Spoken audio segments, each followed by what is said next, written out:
நிஷ்கலன் மகாதேவ் கோவிலானது பாண்டவர்களால் கட்டப்பட்டுள்ளது. பாண்டவர்கள் தனது பெரியப்பா திருதராஷ்டிரரின் மகன்களான கௌரவர்கள் அனைவரையும் நீதியை நிலைநாட்டுவதற்காக குருஷேத்திர போரில் வென்ற பிறகு கட்டப்பட்ட கோவில் என்று நம்பப்படுகிறது. இக்கோவிலானது பாண்டவர்கள் ஐவராலும் தற்போதுள்ள குஜராத்தின் பாவ்நகர் மாவட்டத்தில் உள்ள கோலியா கிராமத்தில் தங்கள் பாவங்கள் தீர்க்க வேண்டி கட்டியுள்ளனர். இந்த கோவிலின் அதிசயம் என்னவென்றால் இக்கோவிலில் 5 சிவலிங்கங்கள் இருக்கின்றது.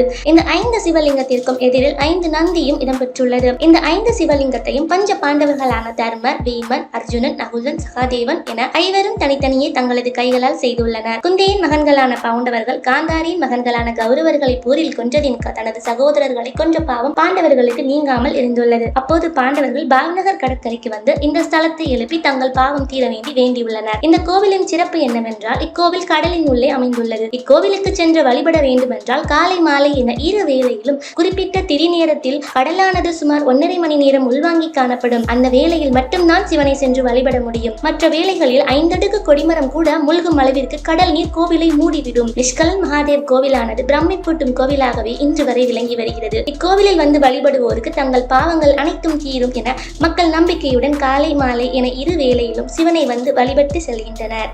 இது போன்ற ஆன்மீக தகவல்களை தெரிஞ்சிக்க எங்க ஆன்மீக அத்தியாயம் யூடியூப் சேனலை சப்ஸ்கிரைப் பண்ணுங்க, லைக் பண்ணுங்க, ஷேர் பண்ணுங்க.